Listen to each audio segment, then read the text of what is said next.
Let us pray. Loving Heavenly Father, we thank you and praise you for this wonderful evening which you have given to us, Lord, this evening. As we are getting ready to begin today's Bible study, we commit each and every participant unto your keeping.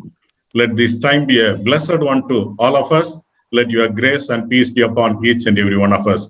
Help us to understand the scripture in a better way. We commit the resource person, Mr. Cyril, unto your keeping. Lord, we ask you to fill him with your spirit and inspire him so that whatever he shares with us may help us to grow more and more in you. We commit the singing time and devotion, everything unto your keeping. Be with us all through this session and bless this session in a very special way for our spiritual growth. In Jesus' name we pray. Amen.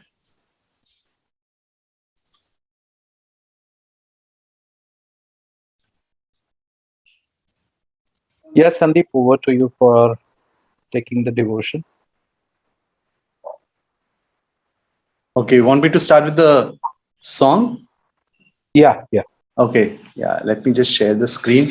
I need to share the screen. Sure.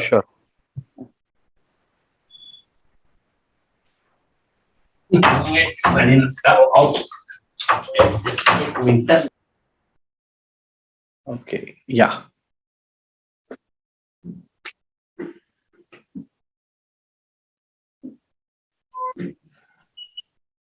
Okay.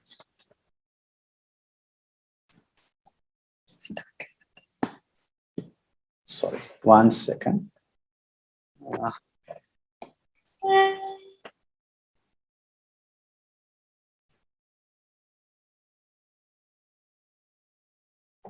Okay, good evening, everyone. And as we come to listen to God's word and to spend time in studying his word, let's prepare our hearts as we sing this beautiful hymn, sing Sweet Hour of Prayer, Sweet Hour of Prayer.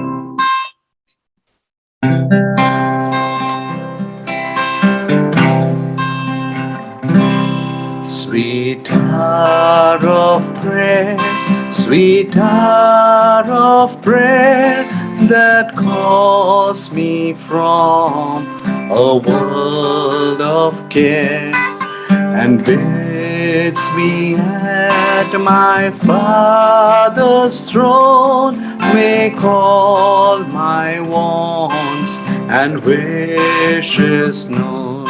In seasons of distress and grief, my soul has often found relief and oft escaped the tempter's snare by thy return, sweet hour of prayer. Sweet hour of prayer, sweet hour of prayer, the joys I feel, the bliss I share of those whose anxious spirits burn with strong desires for thy return. With such I hasten to the place where God my Savior shows his face, and gladly take my station there and wait for thee, sweet hour of prayer. Sweet hour of prayer, sweet hour of prayer, and wait for thee, sweet hour of prayer.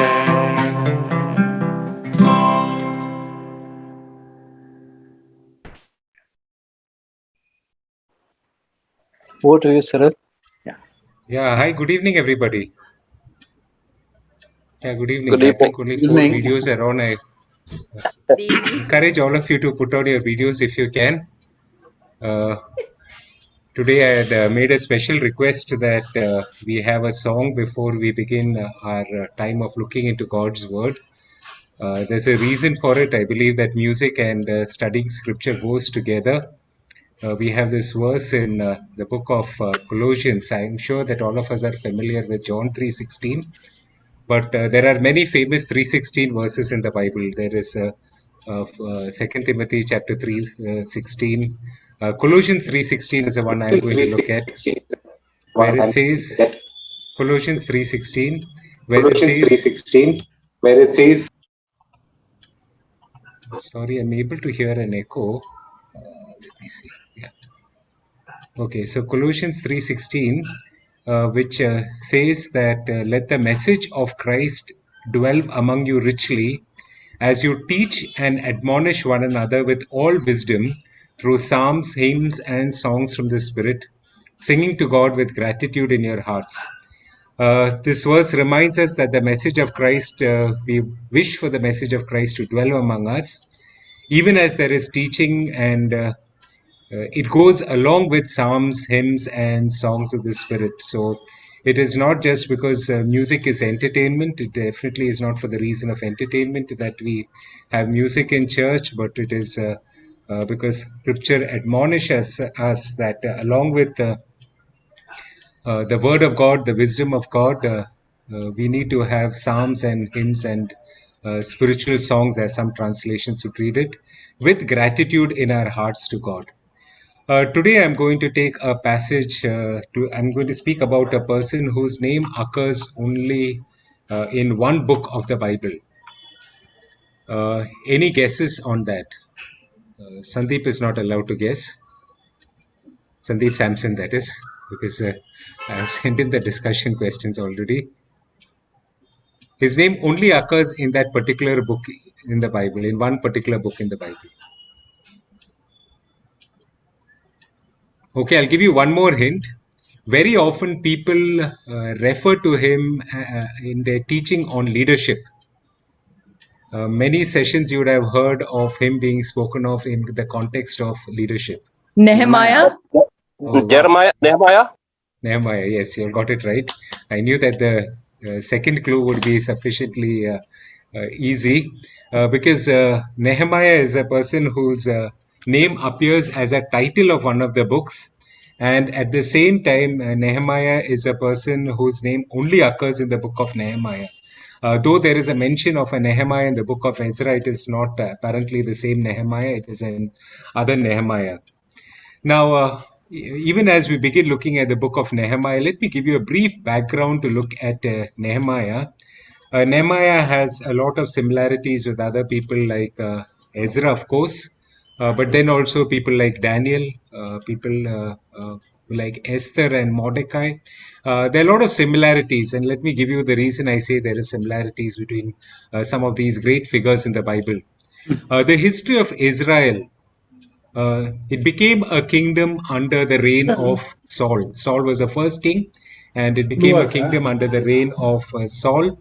And after Saul began as the king of Israel, it passed on to David, and from David there was an entire dynasty built around David.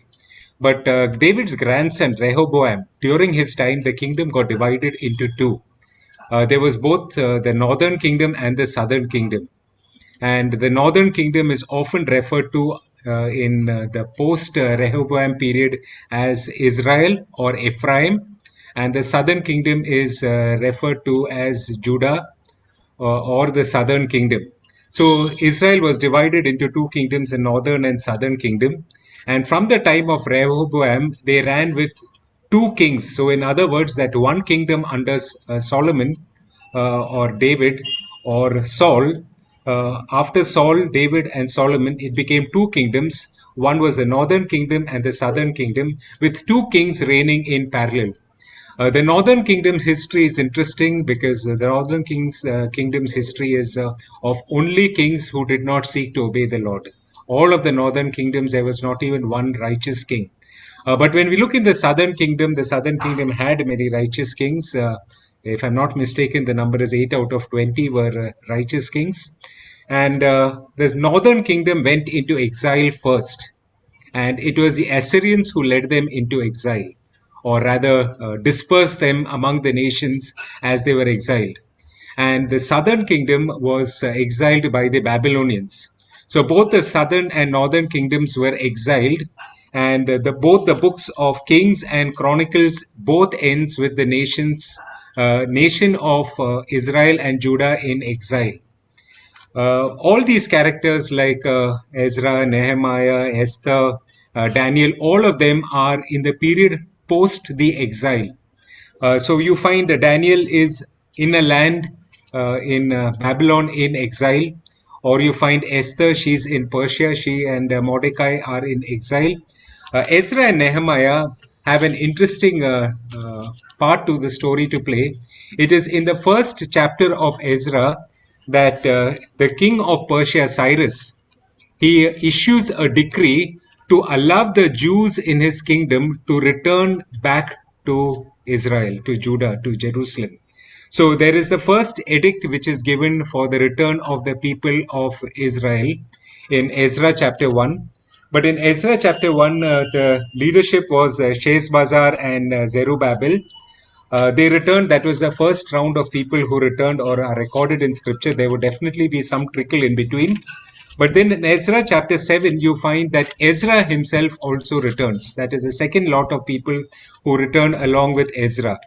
And the book of Nehemiah is the third section where Nehemiah returns with some more people.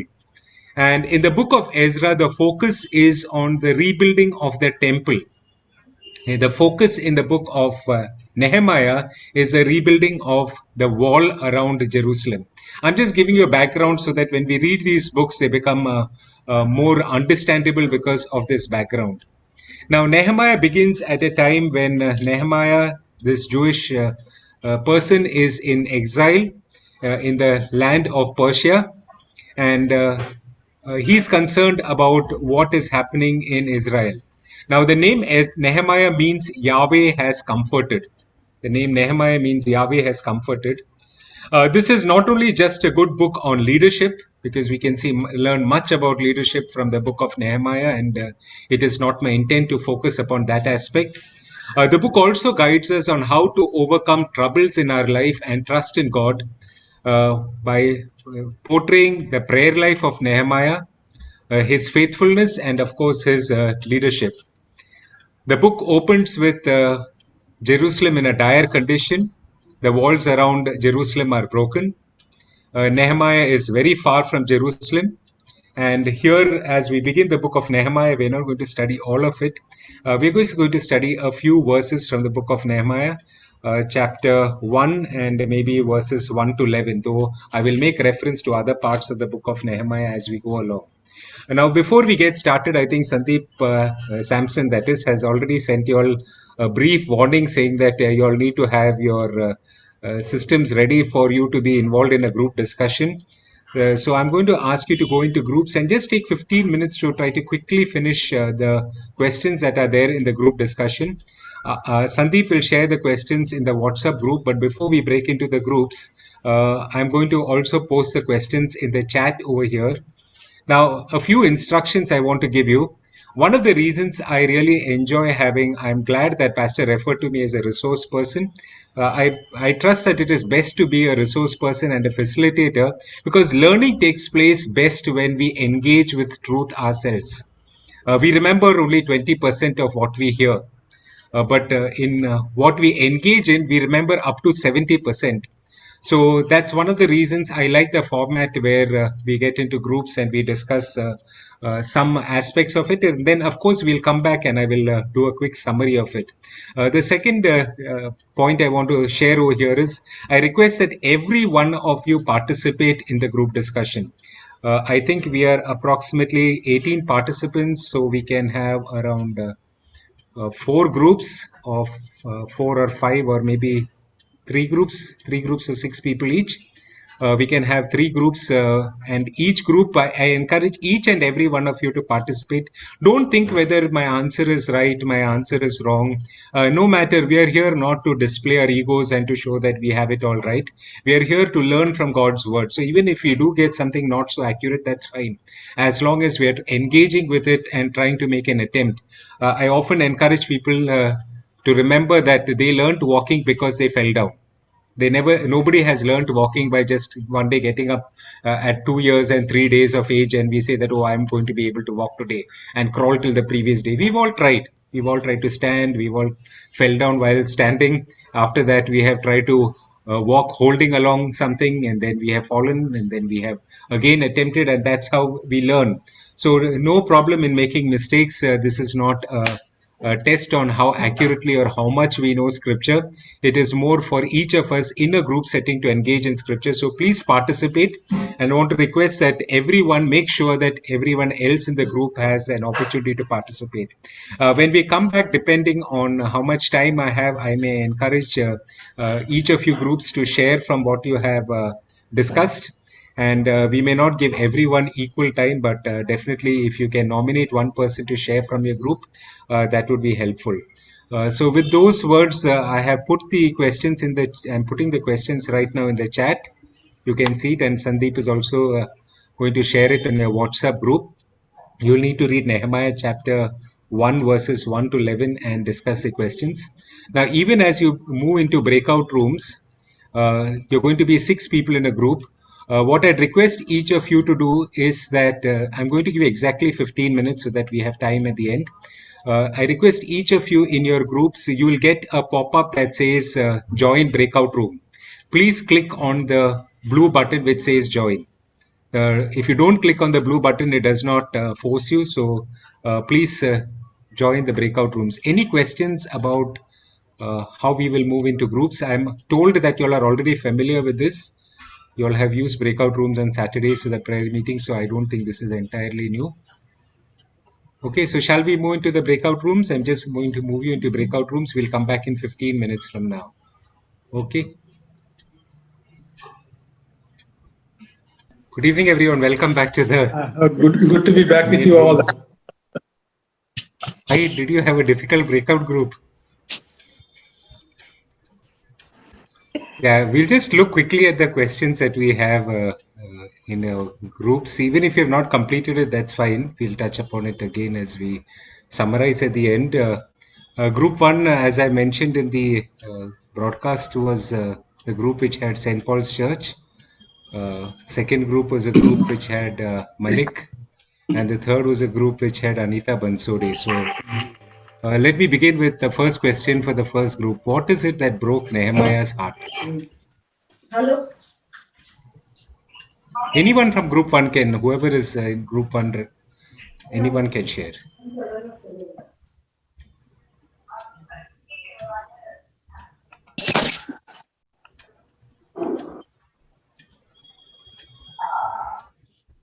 Okay, maybe someone from group 2 then.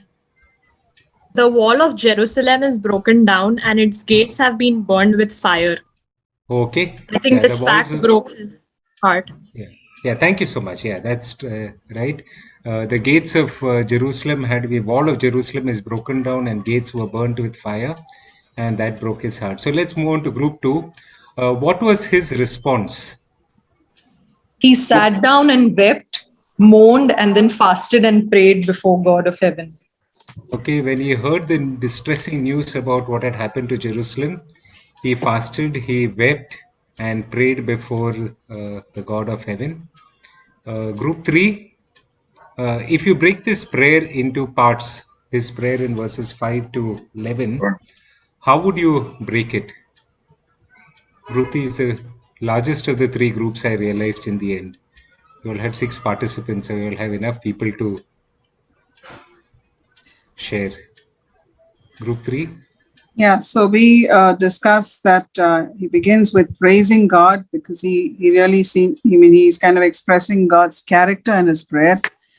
So he begins with the praise, moves on to confession of sins, and where he himself relates to that. Intercession, he's interceding for the people of Israel. And he also quotes the scripture about Moses and the assurance there. And yes, closes with supplication. It's a supplication that he prays. Okay. Would any other group want to give any other breakup for this prayer? Group 1 or 2?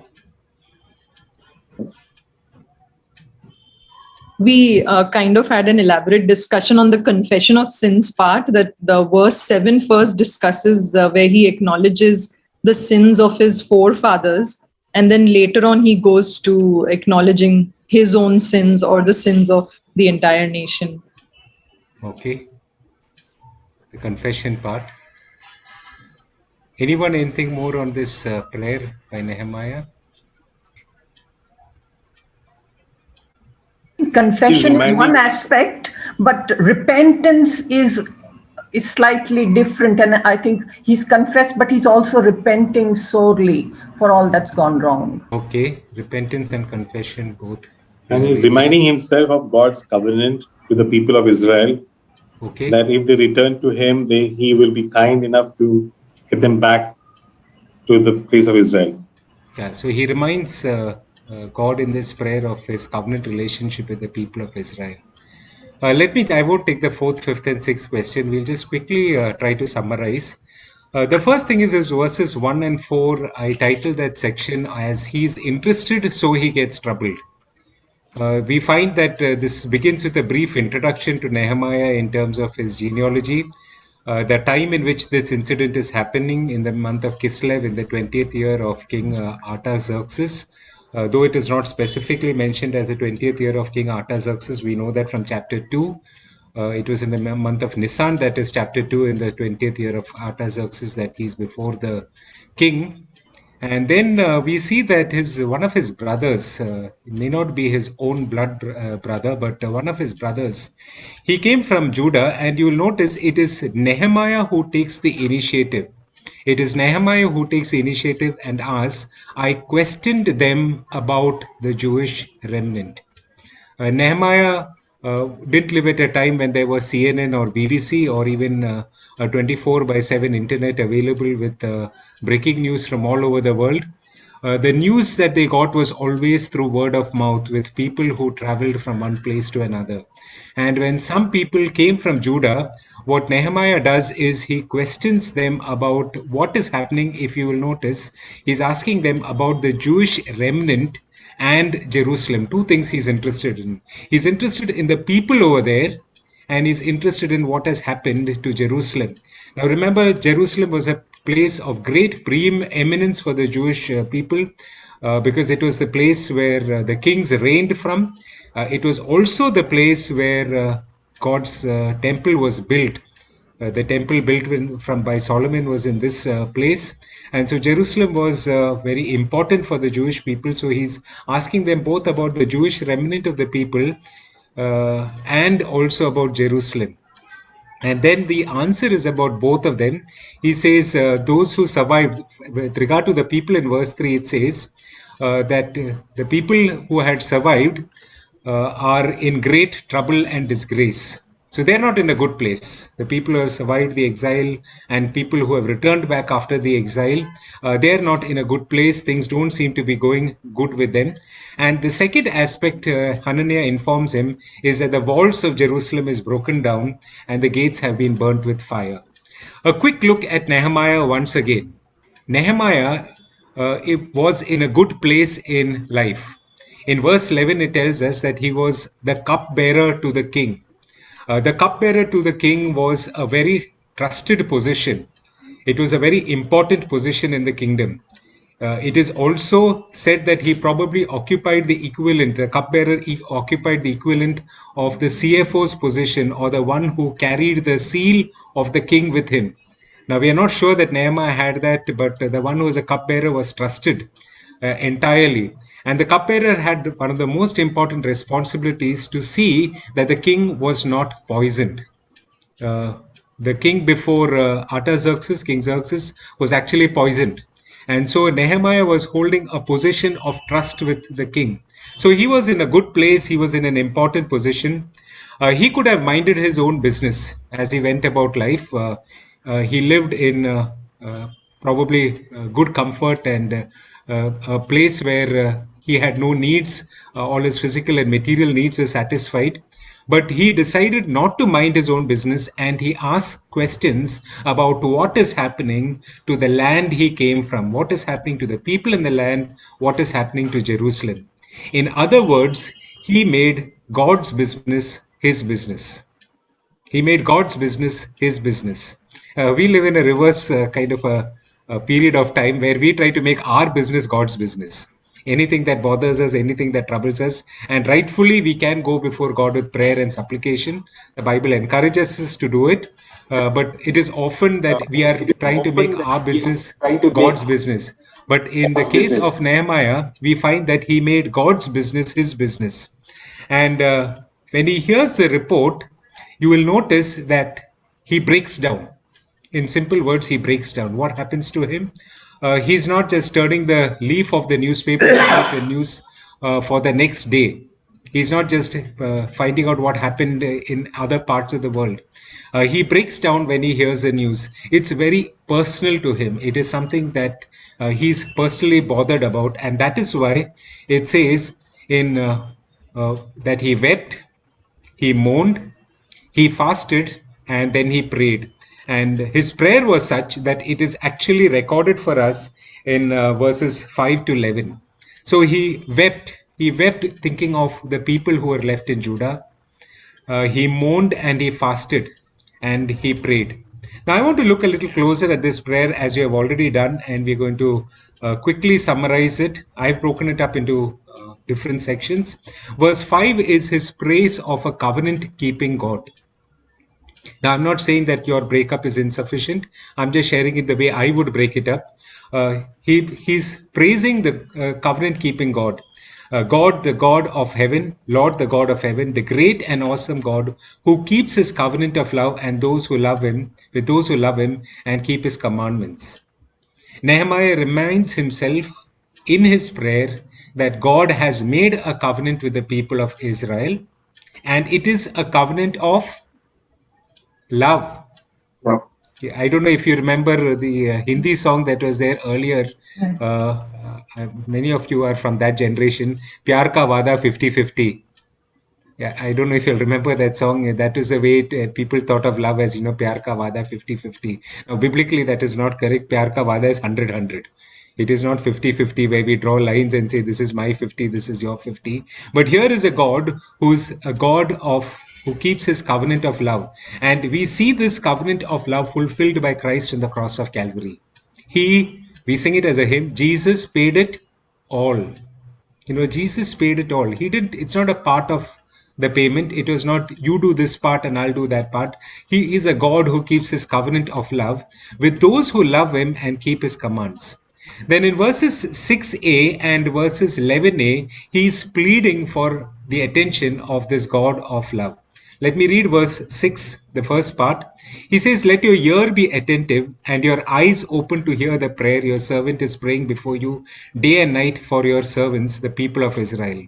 He repeats the same thing at the end of the prayer. If you notice at the end of the prayer in verse 11, it is almost a repetition. So after the praise of this covenant-keeping God, he again is pleading in verse 6, let your ear be attentive and your eyes be open to hear the prayer. And in verse 11, he repeats it and says, let your ear be attentive to the prayer of this your servant, to the prayer of your servants who delight in revering your name.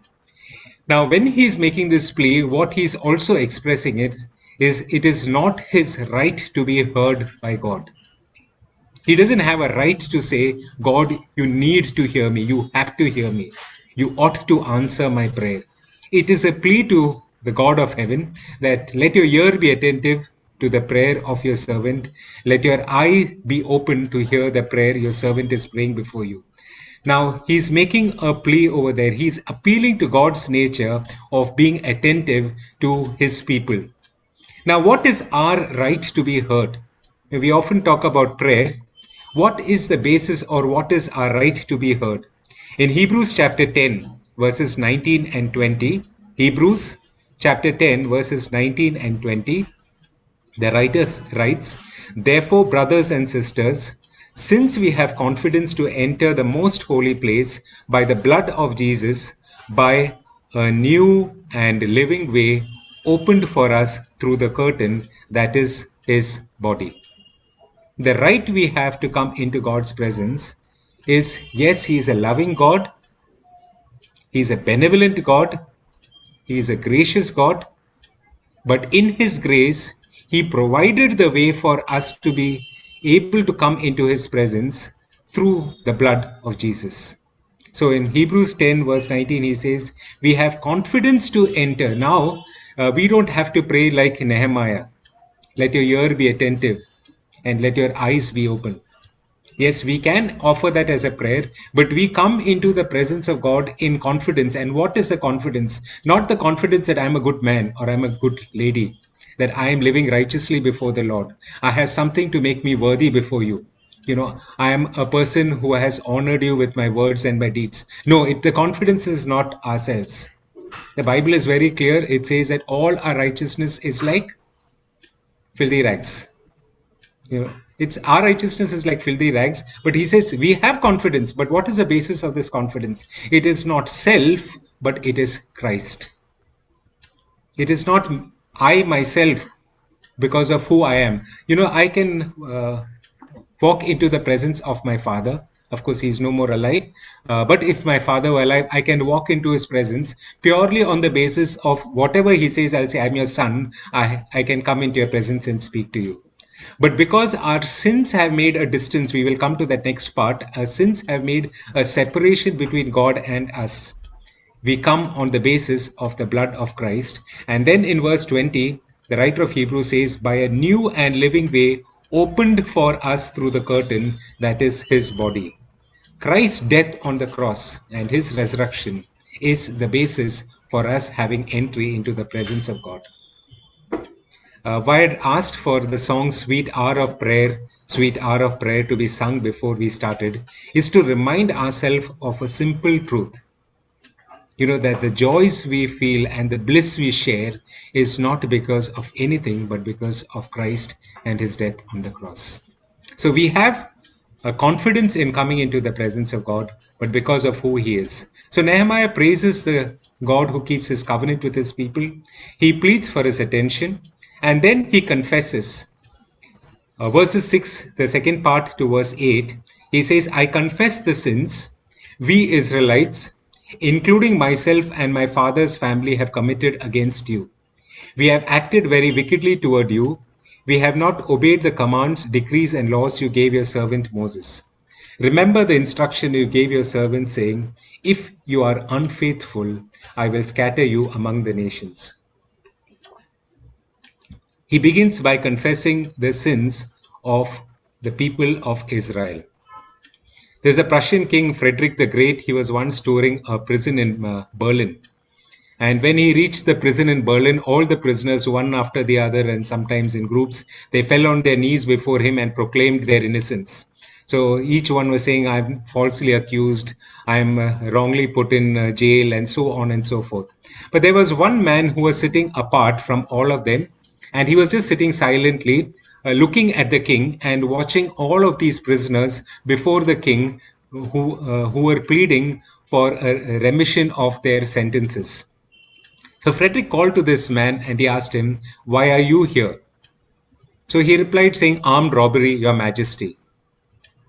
And Frederick the Great asked him, are you guilty? And this man replied back saying, yes, indeed, your majesty. I deserve my punishment. Frederick then summoned the jailer and ordered him. He said, release this guilty wretch at once. I will not have him kept in this prison where he will corrupt all the fine innocent people who occupy it. Now Nehemiah did not think that the sins were of the others. The sin of the others. In the book of Romans, it very clearly says, all have sinned and fallen short of the glory of God. It doesn't say some have sinned and fallen short of the glory of God. All have sinned and fallen short of the glory of God. There are no exceptions. So see his confession. He begins by saying, I confess the sins, we Israelites. He identifies himself as one among the people. He says, we Israelites, including myself and my father's family. Including myself and my father's family. Paul, when he is writing to the Romans, in Romans chapter 3, in verse 10, he says, there is no one righteous, not even one. There is no one who understands, no one who seeks God. All have turned away, all have together become worthless. There is no one who does good, not even one. Nehemiah, much prior to this letter of the Romans, he confesses his sin, saying, I and my father's family have committed sins against you. And then he goes on to say, we have acted very wickedly towards you. We have not obeyed the commands, decrees, and laws you gave your servant Moses. And what was the command and law that the Lord gave Moses? Verse 8 tells us, the instruction you gave Moses. Verse 8 of Nehemiah chapter 1 says, what was the command that they had not kept? That if you are unfaithful, I will scatter you among the nations. The people of Israel were initially itself scattered. That's why we looked at the background. They were scattered. Why? Because they had been unfaithful. And God was right and just in punishing them. Nehemiah doesn't have this prayer of confession where he says that, I'd like you to be a little less mean to us. No, he says, you are right in punishing us. We justly have deserved our punishment. He identifies himself with the nation of Israel. We have been in disobedience. We have been unfaithful. But then in verses 9 and 10, he recounts God's promises and his covenant relationship.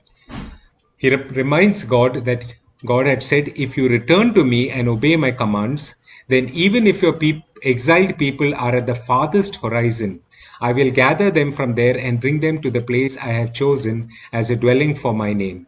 They are your servants and your people, whom you redeemed by a great strength and your mighty hand. There's some beauty in this verses, a beauty that comes right down to our times. Because here, yes, the regathering had happened. We looked in Ezra chapter 1, under Zerubbabel, one group had returned. Ezra chapter 7, another group had returned. Now, this has not yet happened, but we will see soon that Nehemiah is also about to return. He says, you had promised. What was the promise that he made? That even if you return to me, even if you're scattered at the farthest horizon, I will gather them from there and bring them to the place I have chosen as a dwelling for my name. And then he continues by saying, they are your servants, your people, whom you redeemed by a great strength and your mighty hand. Even if the people of Israel were scattered across the nations, God's promise is that he will bring them back. I don't know how many of you have read this book called O Jerusalem by Dominic Lapierre. Some of us may have read the book City of Joy or Midnight's Children by Dominic Lapierre. He wrote another book called O Jerusalem. I had a copy of it. Now I no longer have the copy. In the 6 or 7 times we have shifted home, I have lost it or misplaced it. But that book is very beautiful. If you read this book, this is a purely secular account. It is not a Christian account. It is a purely secular account. Dominic Lapierre is not writing that book as a Christian. But what we find in that book is that we find that God seems to be fulfilling his promises that he makes in the book of Isaiah to the people of Israel. He says, I will call to them from the south and the north and the east and the west, and I will gather them.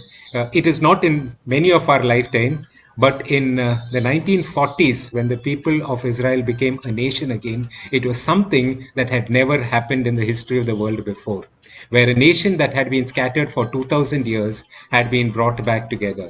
So in Nehemiah's prayer, he is praying, saying, you will bring me back. You will bring the people of Israel back.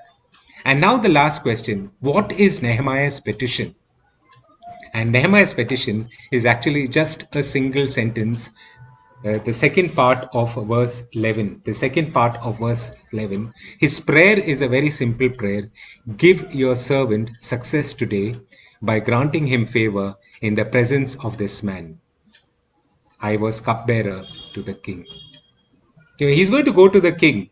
and his heart has been broken by what had happened to the people of Judah and to the walls of Jerusalem.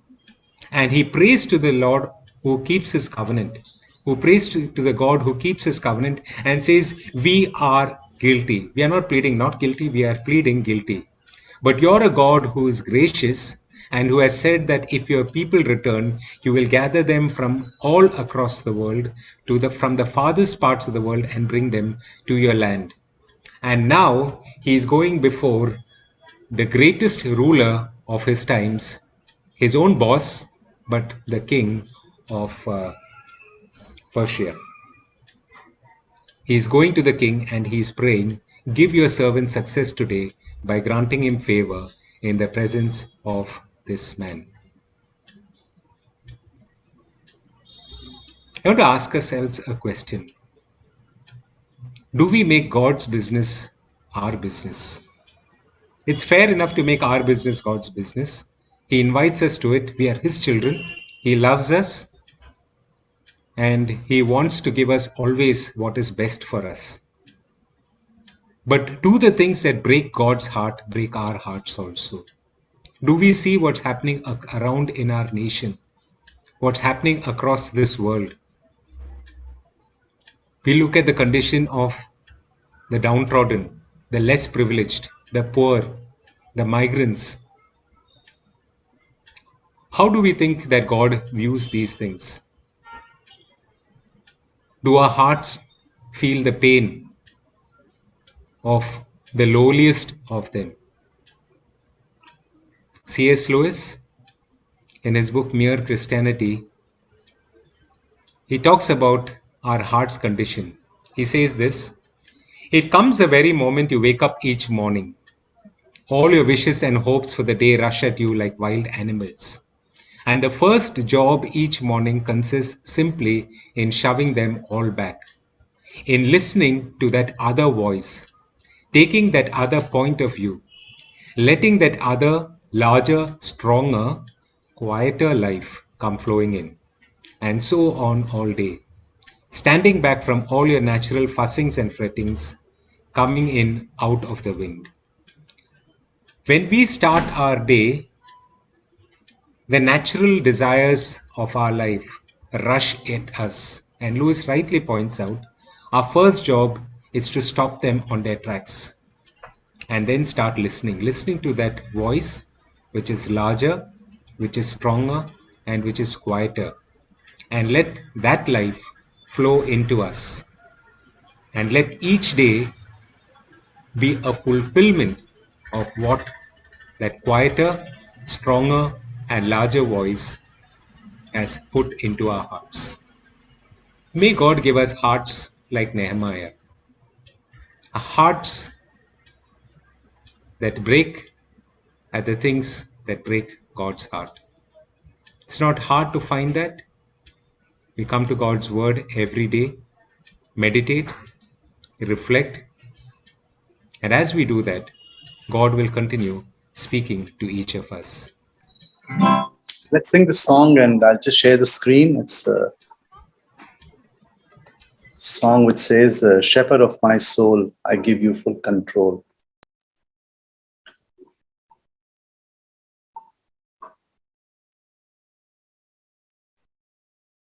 Yeah, okay.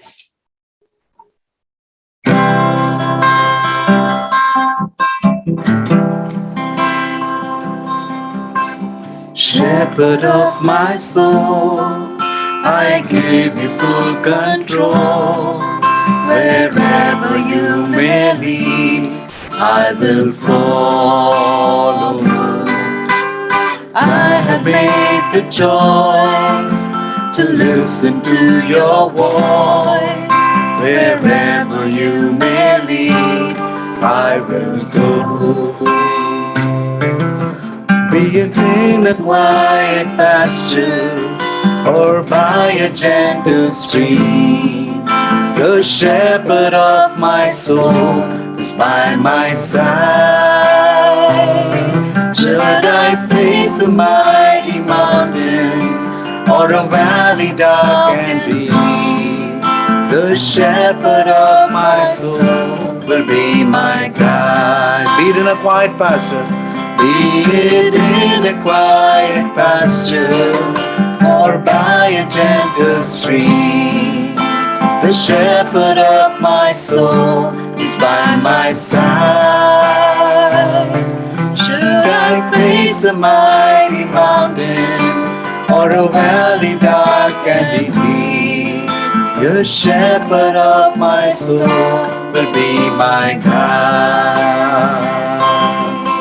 The shepherd of my soul will be my guide. The shepherd of my soul will be my guide.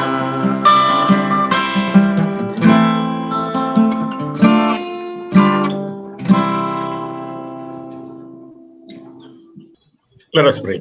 Loving Heavenly Father, we thank you once again for speaking to us continuously. Lord, today also we learned from the history of your chosen people. Lord, whenever they went away from you, you were always there to punish, and whenever they came back to you, Lord, you blessed them so abundantly. Help us to keep this in mind and help us to come a little closer to you always. Help us to think of your business always, so that your purpose for our life will be fulfilled in our life, so that we can continue to glorify your good name. Lord, we thank you and praise you for being with us all through this session. And we thank you for blessing us with this wonderful teaching. Be with us continuously.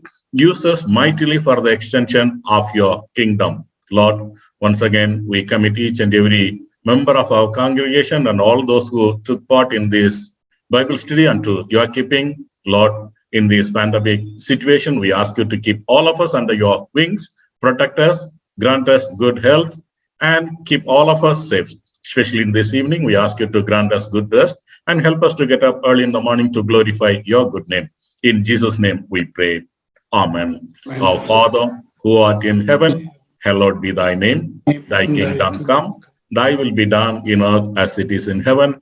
Give us this day our daily bread, and forgive our trespasses as we forgive those who trespass against us. And lead us not into temptation, but deliver us from evil. For thine is the kingdom, the power, and the glory, forever and ever. Amen. Now may the grace of our Lord Jesus Christ, the love of Father, and the fellowship of the Holy Spirit be with us all now and forevermore. Amen.